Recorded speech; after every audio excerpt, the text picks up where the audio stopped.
Bapak Ibu yang dirahmati Allah, kita akan mulai kegiatan kita di sore ini. Bismillahirrahmanirrahim. Assalamualaikum warahmatullahi wabarakatuh.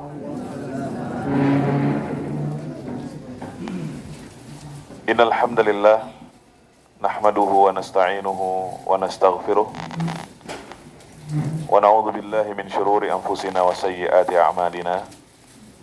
May yahdihillahu fala mudilla lahu wa may yudlil fala hadiya lahu. Wa asyhadu an la ilaha illallah wahdahu la syarika lahu wa asyhadu anna Muhammadan 'abduhu wa rasuluh. Ya ayyuhalladzina amanu taqullaha haqqa tuqatih wa la tamutunna illa wa antum muslimun. Amma ba'du.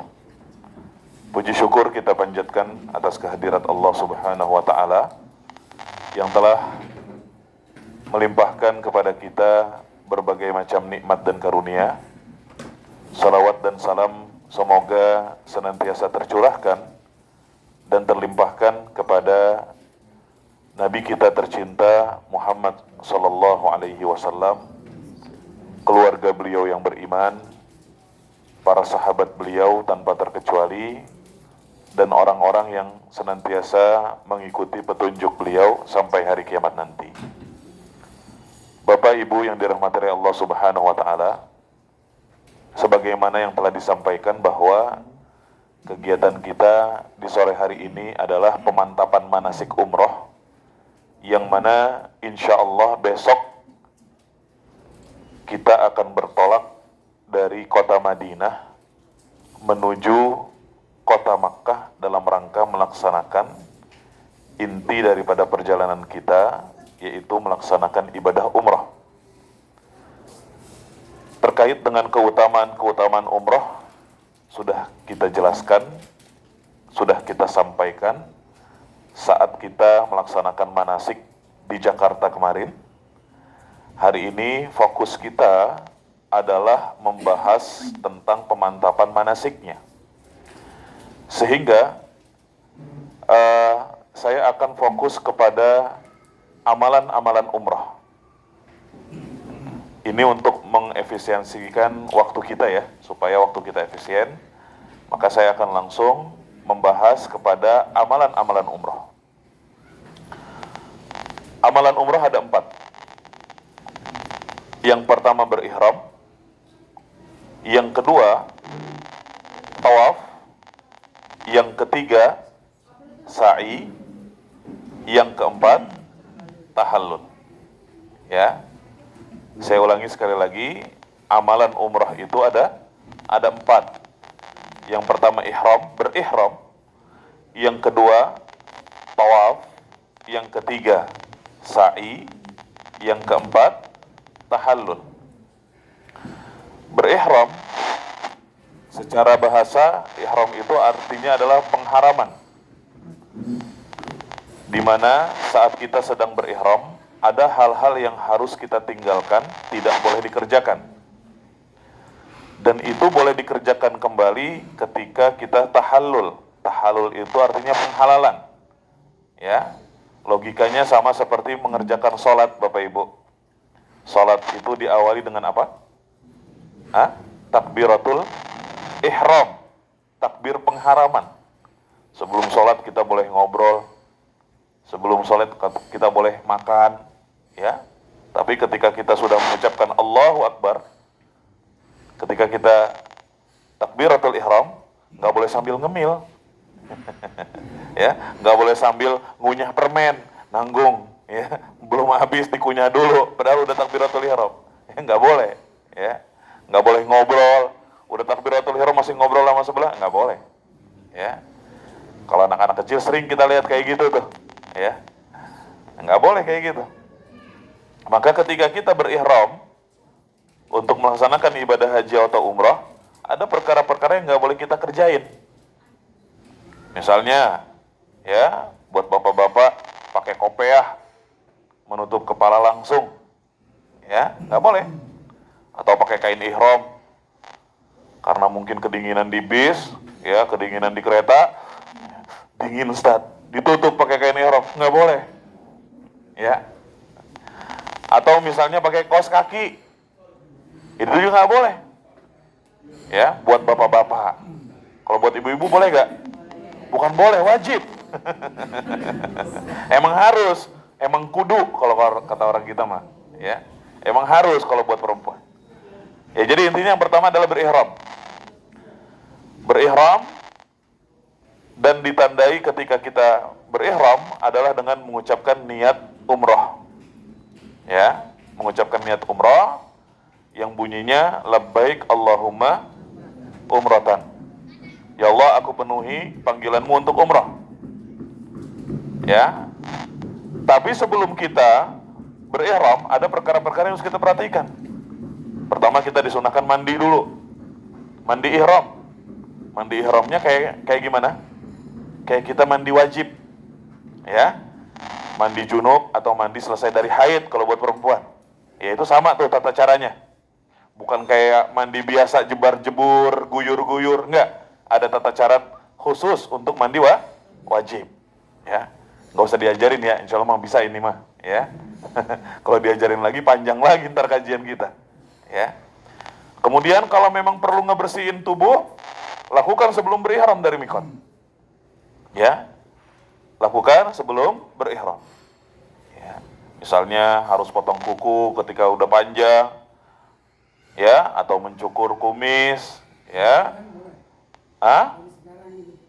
Besok Pak, sebelum pergi untuk umroh, ya, persiapannya, ya, itu dilakukan ketika kita memang butuh, bukan termasuk yang disunahkan, tapi jika memang dibutuhkan maka silahkan untuk dikerjakan.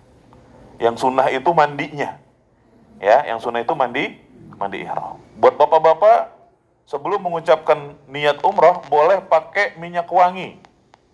Selama di mana? Di badan, di tubuh. Ya. Misalnya mohon maaf ya, di ketek gitu ya, atau di badan, di leher, ya itu boleh. Yang nggak boleh itu pakai minyak wangi di mana? Di kain ihramnya.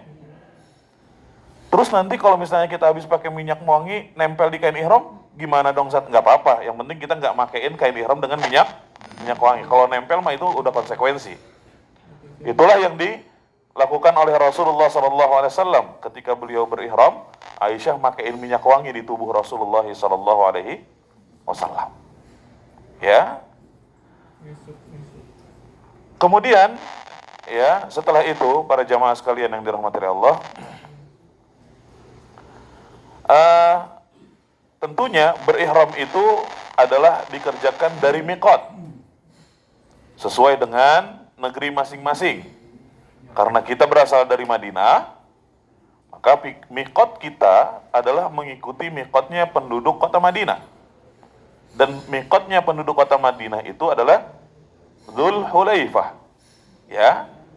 Nah, di grup ini kita terbagi dua. Ada yang naik kereta, ada yang naik bis. Ya. Kalau yang naik bis ada pilihan mau mandi di miqat atau mandi di hotel. Ya. Kalau mandi di miqat, waduh, ya tahu sendiri lah ya. Begini kalau bukan masalah padatnya aja gitu ya, kondisi kamar mandinya kayak gimana gitu ya. Ya, kemudian kondisi tempatnya juga seperti apa. Jadi nggak apa-apa kalau persiapan-persiapan itu dikerjakan dari hotel kita, ya. Nggak apa-apa kalau misalnya itu dikerjakan dari hotel kita. Ya, jadi mandi ihramnya silakan dari hotel, kemudian bersih-bersihnya dari hotel, gitu ya. Dan pakaian ihram buat laki-laki adalah 2 helai kain ihram yang udah dibagiin, ya. Adapun ibu-ibu bajunya bebas, artinya nggak ada seragam khusus, pakaian khusus buat kaum wanita saat berihram. Nggak ditentuin misalnya harus baju warna putih, kerudungnya putih, gitu ya. Nggak ada ketentuan seperti itu. Pakaian ihramnya perempuan itu bebas selama pakaiannya tersebut adalah pakaian yang syar'i. Ya, Allah memerintahkan untuk menutupi sekujur tubuh. Kaum wanita itu diperintahkan untuk menutupi sekujur tubuhnya dengan kain yang panjang dan lebar. Ya. ayyudnina alaihinna min jalabibihin, agar mereka menjulurkan jilbab ke sekujur tubuh mereka. Maka ini pakaian yang syar'i buat kaum wanita. Tapi mungkin karena kita grup, jadi mungkin kadang-kadang suka bikin kesepakatan gitu ibu-ibu ya, supaya seragam gitu ya. Kayak udah diinfoin tuh di grup, jilbabnya kalau bisa warna hitam. Karena ada maksud tersendiri Munatur menetapkan seperti itu, supaya apa? Kontras sama ini nih, tag ya, name tag kita. Ya, supaya nanti ya kelihatan, oh ini jamaahnya Munatur, kelihatan gitu ya. Kayak ibu pakai jilbab hitam kan kelihatan tuh, langsung kontras ya. Nah, itu maksudnya seperti itu. Kemudian setelah itu berihram dari miqat. Dianjurkan berihram dari miqat itu setelah kita mengerjakan sholat. Dan sholatnya itu sholat apa saja. Karena Nabi SAW dulu pernah berihram setelah mengerjakan sholat. Dan sholat yang dikerjakan Rasul adalah sholat wajib. Ya, sholatnya sholat apa saja. Kalau yang berihram dari Bir Ali atau Dzul Hulaifah, disunahkan untuk mengerjakan sholat sunnah di masjid sana. Ya, karena itu perintah Rasulullah SAW atas kemuliaan wadi atau lembah yang ada di sana. Ya, memang disunahkan seperti itu untuk mengerjakan sholat sunnah dua rakaat atau sholat sunnah di masjid tersebut. Ya, bukan sunnah ihram. Ya, tidak khusus untuk ihram. Artinya berihram itu sunnahnya setelah sholat, dan sholatnya sholat apa saja, bukan sholat yang dikhususkan untuk ihram. Ya. Kemudian setelah itu, untuk jamaah yang naik kereta, ya, saya infokan bahwa nanti kita akan ihlal umrah atau mengucapkan niat umrahnya itu ketika sejajar dengan Dzul Hulaifah. Sama seperti misalnya kalau kita dari Jakarta mau langsung umrah gitu ya, ke Mekah gitu ya. Kan itu kita akan menyesuaikan miqat di atas pesawat. Kadang-kadang Yalamlam ya, kadang-kadang Juhfah ya, Qarnul Manazil, tergantung ya. Nah, sama seperti itu buat jamaah yang naik kereta. Jadi kita menyesuaikan sejajar dengan apa? Dzul Hulaifah. Jadi kita nggak ke Bir Ali dulu, tapi kita langsung ke stasiun, kemudian naik kereta. Begitu sudah sejajar dengan Dzul Hulaifah, maka kemudian kita mengucapkan niat umrah. Kalau khawatir ternyata kita sudah kelewatan dari miqat baru ngucapin niat umrah, maka tidak mengapa untuk mengucapkan niat umrah sebelum melewati miqat.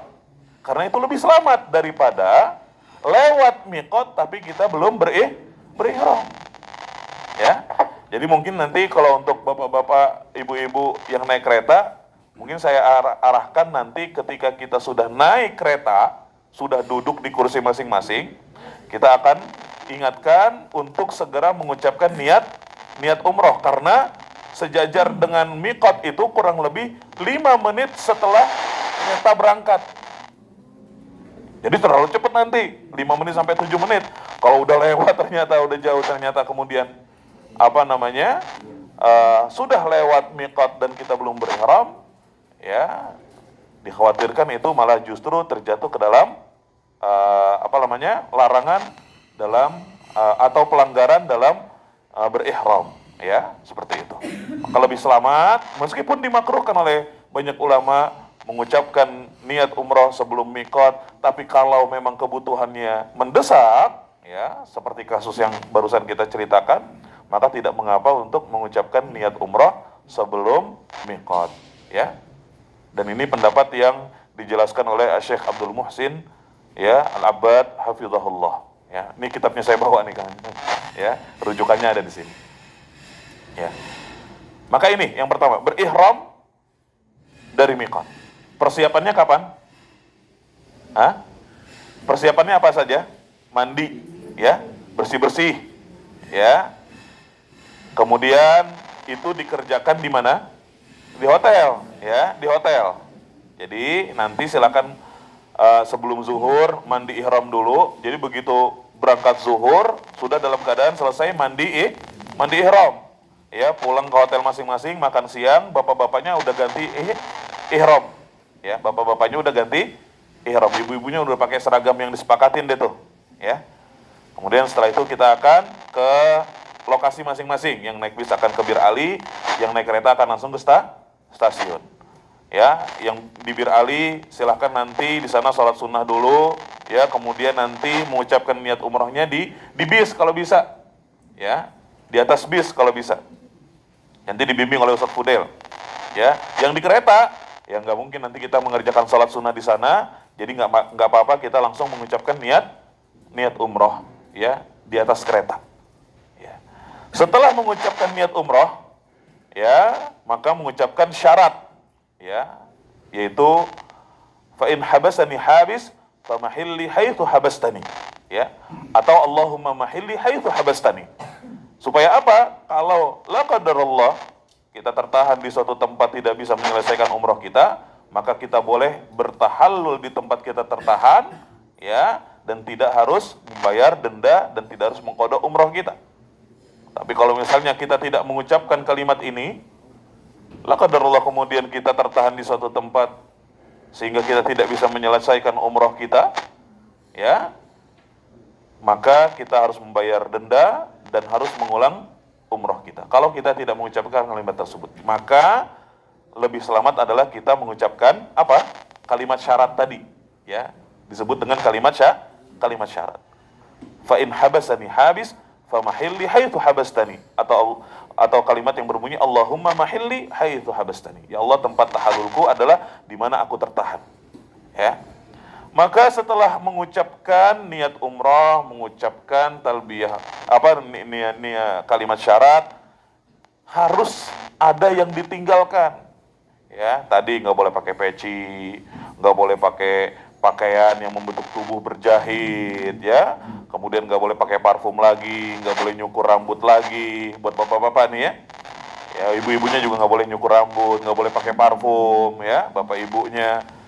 Kemudian tidak boleh melakukan hubungan suami istri, bercumbu dan yang lain semacamnya. Tidak boleh menikahkan, mengkhitbah, ya. Tidak boleh berburu. Yang masing-masing itu ada dendanya kalau dikerjakan. Ya, masing-masing ada dendanya kalau dilakukan dengan sengaja tanpa ada uzur, ya. Atau karena ada uzur, maka juga kena denda. Ya, jadi orang terjatuh ke dalam larangan-larangan umrah itu ada 3 keadaan. Ada yang nggak sengaja atau nggak tahu, ya, maka tidak ada denda baginya. Ya, tapi kalau udah tahu masih ngerjain, ada uzur, maka dia kena denda. Kemudian kalau dia mengerjakan larangan tersebut, ya tanpa ada uzur, maka dia harus bayar denda dan bertaubat kepada Allah Subhanahu wa Ta'ala. Ya. Setelah itu, Bapak Ibu yang dirahmati Allah, perbanyak talbiyah. Kalau udah mengucapkan niat umrah, ya, dalam keadaan berihram, perbanyaklah membaca talbiyah. Ya, insya Allah semuanya udah bisa ya Bapak Ibu, ya. Talbiyah, ya. Labbaik Allahumma labbaik, labbaik la syarika laka labbaik, innal hamda wan ni'mata laka wal mulk la syarika lak. Ya, dibaca. Sunnahnya kalau yang bapak-bapak, kaum laki-laki ditinggikan suaranya, karena itu adalah syiarnya orang yang berumrah dan berhaji. Ya, ditinggikan. Kalau ibu-ibu sebaiknya dengan suara yang rendah, yang pelan gitu, ya, supaya tidak menjadi fitnah. Ya, maka sepanjang perjalanan menuju ke Mekah kita perbanyak talbiyah. Tapi boleh juga sambil zikir, sambil baca Quran. Kalau tidur boleh gak? Boleh. Tapi jangan tidur sepanjang jalan. Nggak ada talbiyahnya sama sekali. Itu juga nggak boleh. Ya, jadi talbiyah. Ya, karena memang sunnahnya seperti itu. Kita perbanyak talbiyah. Ya, jauhkan hal-hal yang melalaikan dan tidak bermanfaat. Ya, jauhkan itu. Karena kita dalam keadaan berihram. Nah, inilah kesempatan kita melatih diri kita untuk menjauhkan hal-hal yang dilarang oleh Allah Subhanahu wa Ta'ala. Karena saat sedang berihram, yang boleh aja kita tinggalin, kan gitu, ya. Apalagi yang haram, apalagi yang maksiat, apalagi yang dosa. Maka ihramnya kita nanti dalam berumrah adalah merupakan kesempatan buat kita untuk melatih diri dalam rangka lebih taat kepada Allah. untuk bisa meninggalkan dosa dan maksiat. Ya, maka terus perbanyak talbiyah selama perjalanan. Ya, tapi nggak mungkin juga 6 jam yang naik bis ya. Selama perjalanan ke Mekah terus talbiyah. Saya pernah nemuin orang kayak gitu. Selama perjalanan dari Madinah ke Mekah talbiyah nggak capek-capek, subhanallah. Luar biasa. Ya, semangat yang kayak gitu tuh jarang orang yang kayak gitu. Ya, jadi nggak apa-apa tadi sambil ya berzikir, ya kemudian baca Quran atau istirahat, ya boleh-boleh saja. Asalkan tidak begitu naik bis dari Zulhulaifah sampai nyampe hotel tidur aja gitu. Jangan juga kayak gitu ya. Ya, selingi dengan talbiyah. Nah, kalau buat yang naik kereta, nah inilah salah satu nikmat yang Allah berikan kepada kita, yaitu dengan adanya perjalanan yang lebih cepat ya dari Madinah ke Mekah dengan menggunakan kereta cepat, kurang lebih 2 jam sampai 2 jam, paling lama 2 jam 15 menit. Ya, tergantung nanti 2 jam 15 menit atau 2 jam setengah kita sudah bisa sampai ke ke Mekah. Ya, seperti itu. Nah, nanti untuk pelaksanaan umrohnya mungkin grup yang naik kereta nanti dengan saya, grup yang naik bis nanti dengan Ustadz Fudail. Jadi pelaksanaannya juga nanti dibimbing masing-masing ya, dibimbing masing-masing. Kemudian setibanya di Mekah, tentu kita akan check-in hotel dulu ya. Check-in hotel dulu, kemudian makan malam dulu ya. Rapi-rapi dulu. Boleh gak mandi? Boleh, asalkan nggak pakai sabun yang wangi ya. Jangan pakai sabun yang wangi ya. Ibu-ibunya juga begitu ya. Ganti baju boleh gak ibu-ibu? Boleh, nggak apa-apa kalau mau ganti baju. Bapak-bapak boleh gak ganti baju? Boleh, selama bajunya baju ihram. Selama bajunya adalah baju ihram ya. Mohon maaf, nggak boleh nanti pakai celana dalam lagi nih bapak-bapak ya. Jangan ketawain bu. Nanti enggak deh. Ya, mungkin kita benar-benar les pak, les, gitu ya. Kecuali apa? Ya Pak Bowo, benar-benar les. Kecuali apa? Kain ihram polos, benar-benar polos. Ya, kalau pesan omeletnya polos, nggak pakai bawang, nggak pakai, benar-benar polos. Ya, coba pakai kain ihram. Ketika nanti di Mekah, kalau punya kain ihram cadangan, tapi kalau cadangannya harus ada apanya? Munaturnya dong, ya. Kan kita lagi jalan sama munatur, ya. Nah, boleh diganti, tapi ya ingat nggak boleh pakai pakaian yang berjahit dan membentuk tubuh. Ya. Setelah itu nanti akan disepakatin tuh biasanya. Ini tawafnya jam berapa nih, ya? Karena kalau udah berihram, sisa tawaf dan sa'i yang paling berat nanti adalah tawaf dan sa'i. Kalau tahallul kan tinggal motong rambut doang, ya. Setelah disepakatin waktunya, kemudian akan sama-sama ke Masjidil Haram dengan sambil terus bertalbiyah. Talbiyah itu berhenti ketika kita mau tawaf atau ketika kita melihat Ka'bah. Ya baru berhenti tuh, ya. Masuk masjid jangan lupa baca doa, ya. Nggak ada tahiyatul masjid karena kita mau tawaf langsung. Ya. Langsung ke pelataran Ka'bah kita akan mengerjakan tawaf. Tawaf itu dimulai dari mana sampai mana? Tawaf itu dimulai dari Hajar Aswad, berakhir di Hajar Aswad. Ya, jadi satu putaran itu hitungannya Hajar Aswad ke Hajar Aswad. Untuk memulai tawaf, paling memungkinkan kita berisyarat doang. Bismillahi Allahu Akbar. Dan ini dibaca untuk memulai putaran tawaf. Sehingga kalau sudah berakhir nggak ada angkat tangan dan baca lagi. Ya, Bismillahi Allahu Akbar. Kita putar tawaf. Ada bacaan khususnya gak? Bapak Ibu, ada bacaan khususnya gak?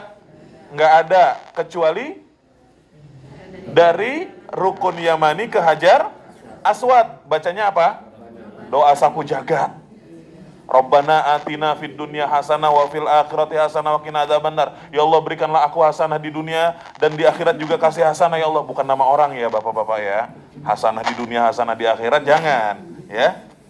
Ya Allah, aku memohon kepadamu kebaikan di dunia dan kebaikan di akhirat, ya. Ini doa sapu jagat. Ya. Dan ketika kita tidak bisa menyentuh rukun yamani dalam putaran tawaf kita nggak perlu berisyarat. Jadi jalan aja sambil baca doa tadi. Rabbana atina fid dunya hasanah wa fil akhirati hasanah wa qina adzabannar, dan jauhkanlah, lindungilah kami dari neraka. Ya. Nah, kemudian ketika kita tiba di Hajar Aswad lagi, sejajar dengan Hajar Aswad, kita berisyarat lagi untuk memulai putaran yang kedua. Ya, jadi angkat tangan lagi, bismillah, Allahu Akbar, terus kita kerjain kayak gitu sampai 7 putaran. Walaupun memang di 3 putaran pertama, laki-laki itu dianjurkan untuk romel, berjalan dengan langkah yang pendek dan cepat sambil menggerak-gerakkan bahu. Ya. Tapi karena kita grup, sunnah ini kemungkinan akan kita tinggalkan, ya, karena kalau kita kerjain selain tempatnya juga padat, nanti ibu-ibunya juga ketinggalan, gitu ya. Jadi kemungkinan sunnah ini tidak kita kerjakan nanti saat mengerjakan tawaf. Ya, setelah tawaf kita kemana?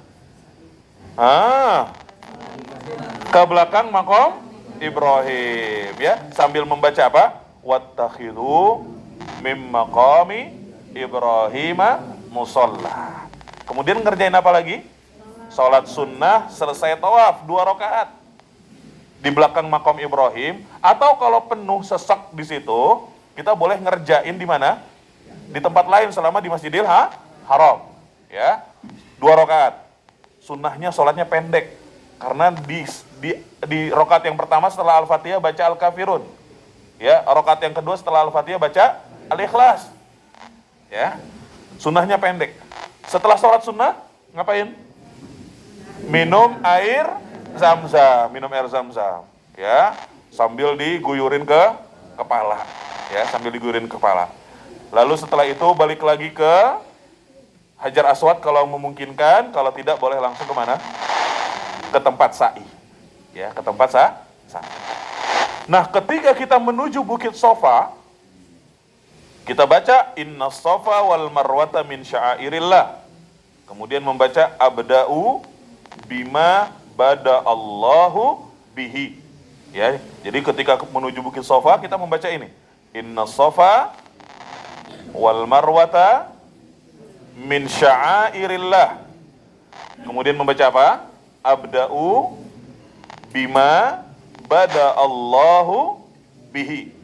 Kemudian kita berdiri di Bukit Sofa menghadap ke Ka'bah. Berzikir 3 kali. Di antara zikir ada doa. Ya, zikirnya 3 kali, di antara zikir ada doa. Ya, kalau memang memungkinkan untuk mengerjakan itu nanti di sana. Soalnya kenapa? Lokasi sa'i itu tidak terduga keramaiannya. Kadang-kadang kreditnya luar biasa, desek-desekan. Kadang kita diusir sama askar, ruh, katanya gitu ya. Pergi. Ya, kalau nggak memungkinkan untuk berzikir dan berdoa, ya udah kita jalan aja. Tapi kalau memang ada kesempatan, maka kita gunakan kesempatan itu untuk berzikir dan berdoa kepada Allah. Kita berzikir Allahu Akbar, Allahu Akbar, Allahu Akbar. La ilaha illallah wahdahu la syarika la lahul mulku wa lahul hamdu wa huwa ala kulli syai'in qadir. La ilaha illallah wahdahu la syarika la anjaza wa'da wa nasara 'abda wa hazamal ahzaba wahda. Habis zikirnya nggak sambil angkat tangan tuh. Biasa aja tangan kita gitu ya. Begitu mau berdoa, angkat tangan. Ya, cara angkat tangan tuh begini nih, dirapetin nih, 2 telapak tangan dirapetin, bukan begini ya, bukan begini, tapi dirapetin begini nih. Diadahkan ke langit, begini cara angkat doa. Bisa sejajar dengan bahu, bisa sejajar dengan telinga, ya. Angkat begini. Ya, ada beberapa cara, salah satu yang paling populer seperti ini. Berdoa bukan begini, gitu ya. Bukan begini. Ini kayak orang malas mau berdoa nih. Kayak gini nih, ya. Iya, kalau ibu-ibu direndahkan, ya. Kalau bapak-bapak dinaikkan, ya. Kalau bapak-bapak dinaikkan. Kalau ibu-ibu begini. Tapi tetap seperti ini. Ya, tetap seperti ini, gitu ya. Ini cara kita mengangkat tangan ketika berdoa. Jadi zikirnya berapa kali? 3 kali. Di antara zikir ada doa. Ini kita kerjakan baik ketika berada di Bukit Sofa atau di Bukit Marwah ketika memulai putaran sa'i. Ketika memulai putaran sa'i. Mau mulai putaran 1, kita berzikir, berdoa sambil ngadep Ka'bah. Nyampe ke Marwah. Nyampe di Marwah mau mulai putaran kedua, kita zikir dan doa lagi. Ya, jadi satu putaran terhitung sofa marwah. Marwah sofa satu putaran. Di antara lampu tanda hijau, laki-laki lari sambil membaca ya zikir sebagaimana yang diriwayatkan dari sebagian salaf, Rabbighfir warham wa tajawaz, ya innaka antal a'azzul akram. Kita baca itu. Ya. Kalau ibu-ibu jalan biasa. Kalau ikut lari ini salah. Kalau ikut lari itu salah. Nah, kita kerjain 7 kali putaran tuh. 7 kali putaran. Sampai pada putaran yang terakhir, berarti dari sofa ke marwah. Ya, putaran terakhir berarti hitungannya adalah dari sofa ke marwah. Nyampe di marwah, pada putaran yang terakhir, yang ketujuh, nggak ada lagi zikir doa. Karena zikir doa itu dikerjakan di awal putaran sa'i. Sebagaimana kita berisyarat Bismillah Allahu Akbar, itu dikerjakan pada saat memulai putaran tawaf. Habis sa'i ada sholat sunnah gak? Nggak ada. Sa'i nggak kayak tawaf, nggak ada sunnah sholat ya setelah sa'i. Ya, begitu juga nggak ada sa'i sunnah. Kalau tawaf sunnah ada. Ya, kalau tawaf sunnah emang harus ketika kita berada di Mekah perbanyak tawaf sunnah. Tapi mungkin keadaan di sana udah berbeda sekarang. Nanti kita akan sampaikan saat kita perjalanan ke ke Mekah, ya. Kondisinya udah beda. Nah, setelah selesai sa'i, sisa satu amalan, yaitu apa? Tahallul. Bapak-bapak, ingat pesan saya, gundul, botak, gundul, klimis, kinyis. Ya, sampai kayak kata orang apa? Lampu taman, saking terangnya, mantulin cahaya gitu ya. Rambut mah bakal numbuh lagi insya Allah. Ya, nggak usah takut kehilangan rambut. Aduh, Ustadz malu, Ustadz rambut tumbuh lagi. Pahala belum tentu kita dapat nanti kalau di luar umroh atau haji kan gitu. Ya, ayo nih kita kerjain sunnah Rasulullah Sallallahu Alaihi Wasallam.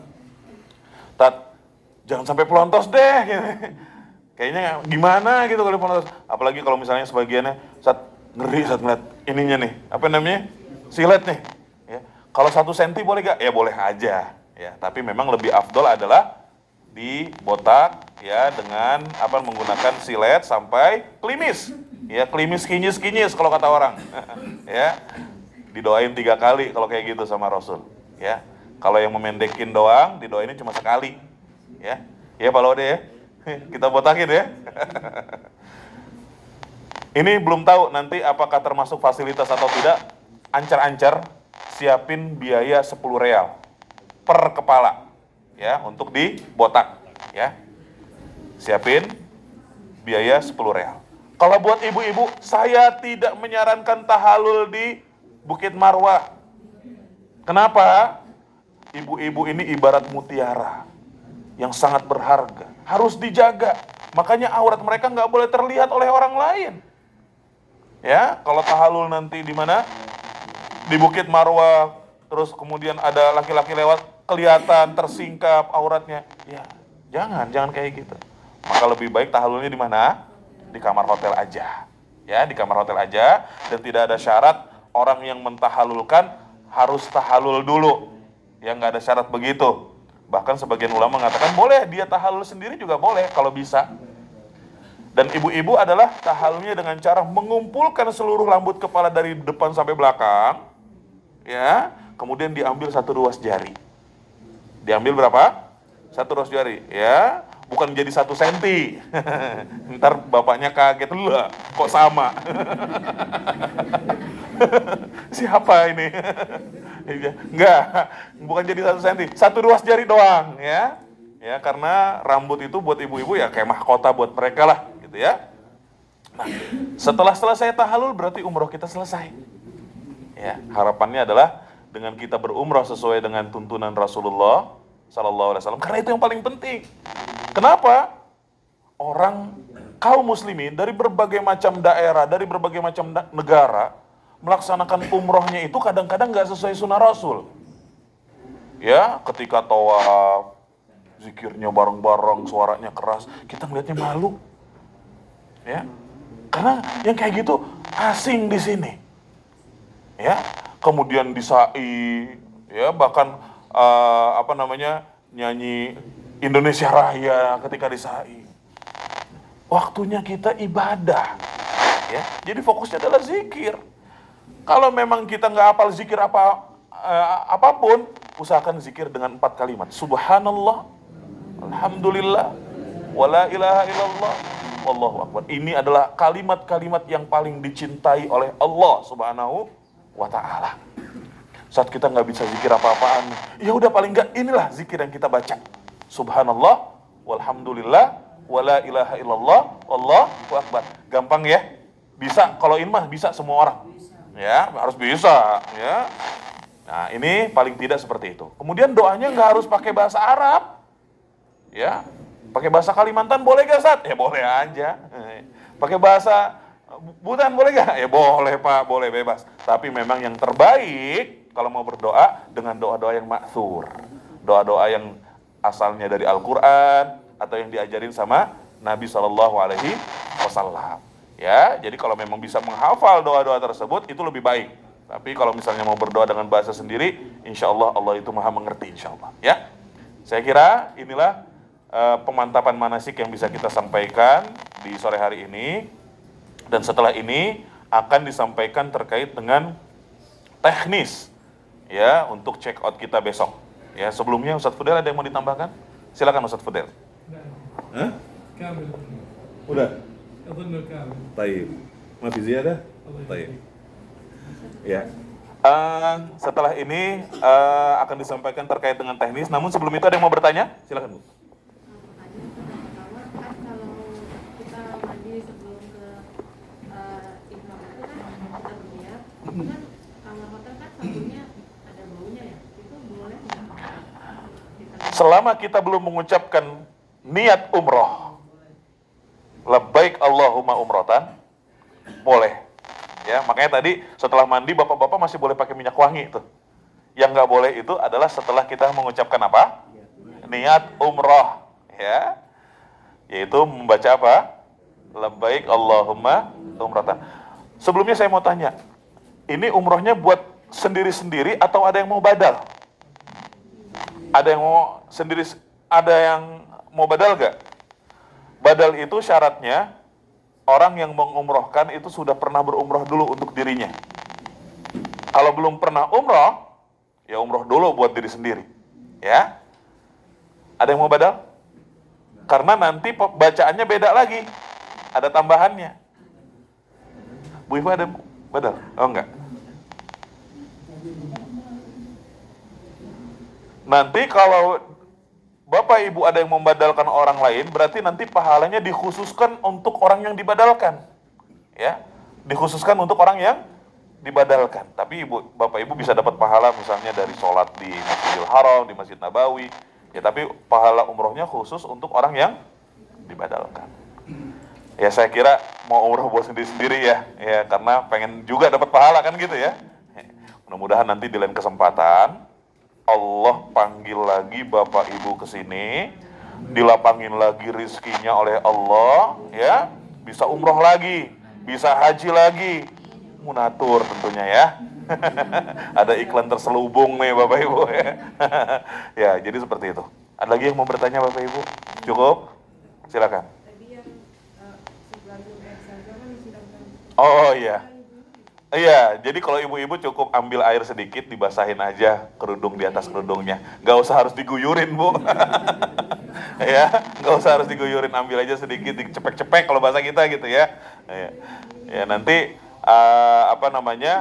ketika minum air zam-zam atau mengguyurkan ke kepala, pilih juga yang nggak dingin, ya, supaya nanti nggak pusing, karena di tempat saya kan blowernya tuh kenceng tuh, ya, anginnya kencang, ya. Takut ada yang nggak kuat, nanti habis dituangin air zam-zam malah justru nanti pusing, tepar nanti, ya. Silakan Pak. Ketika berangkat habis zuhur, sholat asarnya di jamaah apa pas kita nyampe di sana atau gimana? Baik, ini terkait dengan teknis, nanti akan disampaikan oleh Mas Adi insya Allah. Ya. Ada lagi? Silakan Mas Bayu. Untuk umrohnya sekali atau 2 kali bisa kalau sekali safar? Dalam 1 kali safar, menurut pendapat yang paling kuat, adalah berlaku 1 kali umroh. Ya, jadi kita nggak mengerjakan umroh berkali-kali nih dalam perjalanan ini. Ya, karena sunnahnya yang lebih tepat dan yang lebih kuat adalah dalam 1 kali safar, kita mengerjakan umroh cuma 1 kali. Ya. Terus Ustaz, saya pengen ngebadalin buat orang tua gimana dong, gitu kan? Ya, bisa yang pertama opsinya menggunakan jasa orang lain. Ya, kita bayar jasa kepada orang lain untuk membadalkan orang yang kita ingin badalkan. Ya, harganya variatif, harga badal umroh itu ada yang 2,5 juta, paling murah tuh kayaknya 2,5 juta. Ya, ada yang sampai 4 juta, 5 juta. Ya, tergantung nanti fasilitas yang diberikan bagaimana. Dan biasanya suka setelah itu orang yang membadalkan ngasih sertifikat bahwa dia sudah membadalkan atas permintaan orang yang ingin dibadalkan, seperti itu. Ya, atau yang kedua Bapak Ibu, kalau misalnya belum punya biaya untuk badal umroh, doa sama Allah. Seperti yang saya katakan tadi, lebih baik kita berdoa kepada Allah di tempat yang paling dicintai oleh Allah, di tempat yang suci di atas muka bumi ini, di Mekkah Al-Mukarramah, di waktu-waktu yang mustajab. Ya Allah, panggil saya lagi ke sini ya Allah, saya pengen badalin orang tua saya yang udah meninggal dunia. Ya Allah, panggil saya ke sini lagi ya Allah, saya pengen badalin buat bapak saya yang udah meninggal dunia. Itu lebih selamat. Ya, itu lebih selamat dan lebih kuat. Kenapa? Karena dulu Rasul umroh berkali-kali. Rasul juga pernah haji. Tapi nggak ada satupun riwayat yang mengatakan setelah Rasul haji, beliau umroh. Ya, setelah Rasul melakukan 1 umroh, kemudian beliau keluar lagi ke tanah halal, ngambil ihram lagi dari miqat penduduk kota Makkah, kemudian mengerjakan umroh yang berkali-kali. Nggak ada riwayat kayak gitu. Ya, jadi yang lebih tepat adalah kita mengerjakan umroh dalam 1 kali perjalanan, itu 1 kali umroh, dan tidak mengerjakan umroh berkali-kali. Ya, demikian. Saya kira karena waktu yang singkat, waktu menuju maghrib tinggal 39 menit lagi, maka saya cukupkan pertanyaannya sampai di sini. Kalau ada yang mau bertanya silakan ya melalui WhatsApp grup, atau langsung japri ke saya dan langsung japri ke Ustadz Fudel, atau nanti ketika ketemu di restoran di masjid di jalan Ustadz nanya, jangan malu, jangan sungkan, nggak bayar, gratis. Ya, maka silakan tanya, karena memang tugas kami untuk ditanya-tanya. Kalau Bapak Ibu nggak ngerti, silakan tanya kami, tanya saya, tanya Ustadz Fudel. Terkait dengan teknis, tanyanya jangan ke saya, ya. Walaupun saya bisa juga ngasih jawaban, ya. Kalau memang udah mendesak, silakan tanya kami juga siap insya Allah. Tapi ya silakan tanya ke Mas Adi atau ke Mas Roy atau ke Mas Basori atau tim-tim yang lainnya. Kita insya Allah akan saling bekerja sama, berkhidmat untuk Bapak dan Ibu, karena Bapak Ibu adalah tamu-tamu istimewa. Bapak Ibu semua di sini adalah tamu Allah, dan kami insya Allah komitmen untuk melayani Bapak dan Ibu sebagai tamu-tamu Allah Subhanahu wa Ta'ala. Demikian manasik yang bisa saya sampaikan, mudah-mudahan bermanfaat. Wallahu a'lam bishawab. Dan kemudian kesempatan yang berikutnya saya serahkan kepada Mas Adi. Silakan.